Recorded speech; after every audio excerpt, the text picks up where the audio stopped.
እዚህ ጋር ህዝቡ በአደባባይ ወጥቶ ሲጨፍር ሲጮህ ድምጻቸውን ሲያሰሙ እዚህ ጋር የደስታ ስሜታቸውን የሚገልጹ ወይም ደግሞ የሆነ ስፖርታዊ ውድድር ተካሂዶ አሸንፎ ደስታቸውን እየገለጹ ወይም ደግሞ የምርጫ ቅስቀሳ እያደረጉ እንዳይመስሏቸው። ይህ በአዲስ አበባ ከተማ በሽሮ ሜዳ አካባቢ የተከሰተ ክስተት ነው።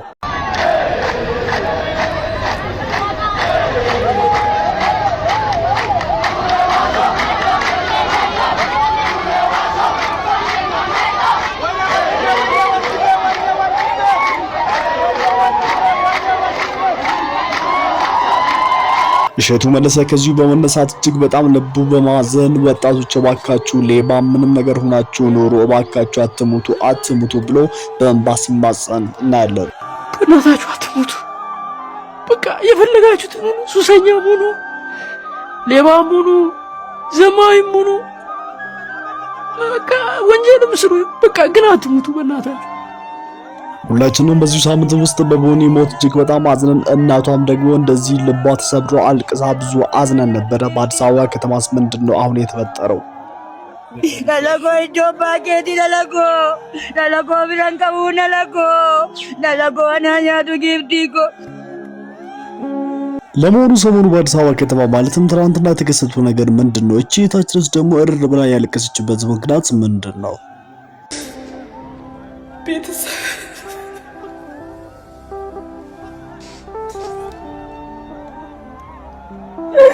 በተቻለ መጠን ረጋለ ማለት ሞክራለሁ። ፍትህ ልጠይቅ ነው። ፍትህ በክስ ለተገደለችው ለወንድሜ ፍትህ ጠይቃለሁ።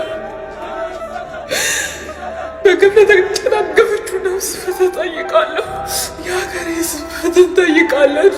ለወንድማችን ፍትህ፣ ለወንድሜ ፍትህ፣ ለለጋው ዕድሜው ፍትህ፣ ወርቶ ላልጠገበው ለለጋው ወንድሜ ፍትህ። በአዲስ አበባ ከተማ ጉልሌ ክፍለ ከተማ ሽሮ ሜዳ ተብሎ በሚታወቅ ቦታ እንግዲህ የአካባቢ ነዋሪዎች ሰላማዊ ሰልፍ ወጥቶ ጥያቄ እየጠየቁ ይገኛሉ። ፍትህ ለወንድማችን ተገኘ ባልቻ እያሉ ይገኛሉ። ተገኘ ባልቻ ወይም ደግሞ ኦሮሮ ተብሎ የሚታወቅ የ27 ዓመት ወጣት እንዴት ነው ህይወቱ ያለፈው? ብዙዎቻችሁ በማህበራዊ ሚዲያ ላይ ተገኘ ባልቻ ወይም ደግሞ ኦሮሮ ተብሎ የሚታወቅ ወጣት ህይወቱ ማለፉን ተከትሎ ብዙዎች ድምጻቸውን እያሰሙ ይገኛሉ ማለት ነው። እንግዲህ ተገኘ ባልቻ ወይም ደግሞ ኦሮሮ አንድ ቀን በድንገት ከአንድ ፖሊስ አባል ጋር በግል ጉዳይ ላይ ይጋጫሉ። ከተጋጩ በኋላም በፖሊስ አባሉ ላይ ጉዳት ያደርሳል ማለት ነው። በዛም ምክንያት ወደ እስር ቤት ይገባና አንድ ሳምንት ከታሰረ በኋላ ይለቀቃል ማለት ነው። ይህ ጉዳይ እንደዚህ እያለ በዚህ ሁኔታ ድንገት አባቱ በህይወት ያልፋሉ ማለት ነው። በሌላ ምክንያት ቢሆንም አባቱ በህይወት ካለፉ በኋላ እሱ ሀዘን ቁጭ ብሎ እንግዲህ በአካባቢው ላይ ያለ የፖሊስ አባላቶች ይመጡና እሱን ትፈለጋለህ ተብሎ ይወስዱታል ማለት ነው። ወደ ፖሊስ ጣባ ከወሰዱ በኋላ የፖሊስ ጣባ በር ላይ ሲደርሱ ከዚህ በፊት ከሱ ጋር የተጣላው ፖሊስ አባል ጠመንጃ ይዞ ቆሞ ይጠብቀዋል ማለት ነው። ልክ እዛ ላይ ሲደርስ እንግዲህ እሱ ላይ ጥይት በመተኮስ ደብሱን ያጠፋል ወይም ደግሞ ይገለዋል ማለት ነው። አንዳንድ መረጃዎች ደግሞ እንደሚያሳዩ ከሆነ እየተባለ የሚገኘው ይህ ወጣት ማለትም እዚህ ጋር ተገኘ የሚባል ወጣት ህይወቱ ያለፈበትን ምክንያት ሲያነሱ እንግዲህ ወደ ፖሊስ ጣቢያ ከተወሰደ በኋላ ፖሊስ ጣቢያ በር ላይ ደርሶ ወደ ፖሊስ ጣቢያው አልገባም በማለት ግርግር በመፍጠር ነው ይህ ግጭት በፖሊስ አባላትና በሱ መካከል ተፈጥሮ ህይወቱ እንዲያልፍ የተደረገው ይላሉ። እንግዲህ ከዚህ ጋርም ተያይዞ የአካባቢ ነዋሪዎች እሱ ማለት አንድ ሰው አይደለም እሱ ማለት የህዝብ ልጅ ነበረ። እዚህ ላይ እሱ ላይ የደረሰው ጉዳትም ደግሞ እንዳገኛ ልጆች ላይ ይደርሳል። ከዚህ በፊትም እየደረሰ ነበረ። ስለዚህ አንዳንድ ጊዜ በፖሊስ አባላቶች በልጆቻችን ላይ እየተፈጸመ ያለ ግፍ አግባብነት የሌለው ጉዳይ ስለሆነ እኛ ፍትህ እንጠይቃለን። ለወንድማችን ፍትህ ምንም ሳያጠፋ ለጠፋችው ነፍስ ወይም ደግሞ ለወንድማችን ሞት ፍትህ እንዲሰፍን እንፈልጋለን ብሎ እንግዲህ ህዝቡ ሰላማዊ ሰልፍ ወጥቶ አሁን በዚሁ ሰዓት ይሄ ጉዳይ እጅግ በጣም አነጋጋሪ ሆኗል ማለት ነው። እንግዲህ ይሄ ወጣት በማህበረሰቡ ዘንድ እጅግ በጣም ተወዳጅ ነበርና በሁሉም ሰው የሚወደድ የሚከበርና የስራ ሰው እንደነበረና በስራም ደግሞ እጅግ የተከበረ ወይም ደግሞ ብዙዎች የሚወዱት አይነት ሰው ነበረ ነው ማለት ነው። ይሄ ሰው እንግዲህ በህይወት ከማለፉ በፊት ሸማኔ እንደነበረና የተለያዩ ነጠላ ስራዎችን እንደሚሰራና ነጠላ ስላችሁ እንግዲህ ነጠላ ጋቢ ምናምን ሸማኔዎች የሚሰሩትን ስራ የሽመና ስራ ይሰራ ነበረ። በዛም ሱቅ ነበረው። እንግዲህ ሱቁም ደግሞ በልማት ምክንያት ፈርሶበት እንደነበረና ከዛ በኋላ ሱሰኛ እንደሆነና ህይወቱ ላይ ተስፋ ቆርጦ እንደነበርና በዚህ ምክንያት ደግሞ መጠጥ፣ አልኮል ነገሮችን እንደሚወስድና እንግዲህ በተስፋ በመቁረጥ እነዚህ አይነት ሁኔታ ውስጥ እንደገባ እንግዲህ ብዙ ሰዎች ይናገራሉ ማለት ነው። በዚህ ሰዓት እንግዲህ በአዲስ አበባ ከተማ ሽሮ ሜዳ ተብሎ የሚታወቅ ቦታ አካባቢ ይሄ ጉዳይ እጅግ በጣም እንግዲህ ተባብሶ መኪና በዛ ማለፍ አይችልም። ህዝቡ መንገዱን ዘግቶ የፍትህ ጥያቄ እየጠየቀ ይገኛል። ብዙ የፖሊስ አባላቶችም የጸጥታ አካላቶችም እዛ በመገኘትም ህዝቡ ጋር እንግዲህ ፊት ለፊት ቆመዋል ማለት ነው። በሌላ መረጃችን ደግሞ ሰሞኑ በአዲስ አበባ ከተማ የአስሚስ ፕሮግራም እየተካሄደ ይገኛል። አስሚስ ማለት እንግዲህ የአፍሪካ ሶሻል ሚዲያ ኢንፍሉዌንሰር ሳሚት ወይም ደግሞ ኮንፈረንስ እንግዲህ በአዲስ አበባ ከተማ በአድዋ ቪክቶሪ ሙዚየም እንግዲህ እየተካሄደ ይገኛል ማለት ነው።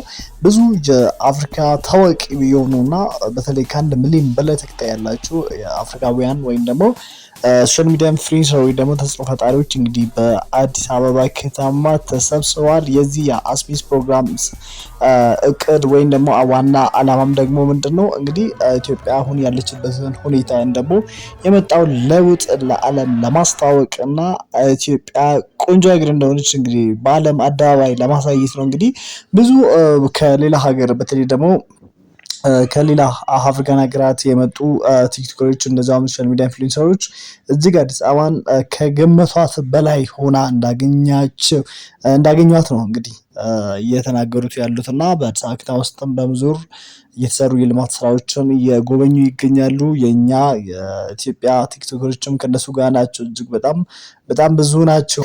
እንደነ ዊሊያም ላስኬረም የሚባል ብዙ ኮሜዲያን ወደ ይሄኛው ልጅ በአለም ላይ እንግዲህ ሶሻል ሚዲያ ላይ በአጠቃላይ ወደ 52 ሚሊዮን ተከታይ ያለው ሌሎችም እነ ቲንጌ እንግዲህ ሌላም ደግሞ ኬንያዊ ረጅሙ ኬንያዊው እሱም መጥተዋል።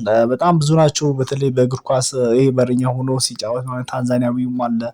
እጅግ በጣም ብዙ ናቸው ማለት ነው እንግዲህ የመጡት እና አንዳንድ ሰዎች ግን ትችት እያቀረቡ ነው። በተለይ እነዚህ ፎቶ ላይ የምትመለከቷቸው አንዳንድ ግለሰቦችን በማየት እብድ ይመስላሉ። ምንድነው የተሰበሰቡት ኢትዮጵያ ውስጥ ምንድነው የመጡ ምናምን ብለው አንዳንድ ሰዎች እንግዲህ እንደ ቅሬታ አንስተዋል።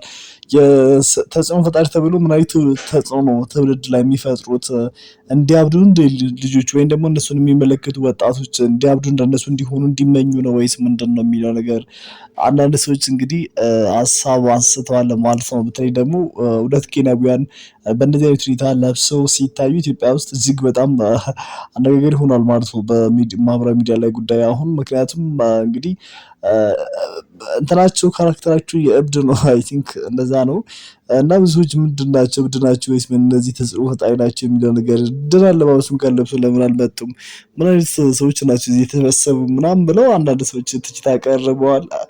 አንዳንዶቹ ደግሞ እንግዲህ ይሄ ለኢትዮጵያ ሌላ አዲስ ምዕራፍ ይከፍታል። ምክንያቱም በዓለም አይን ውስጥ እንድትገባ ያደርጋል።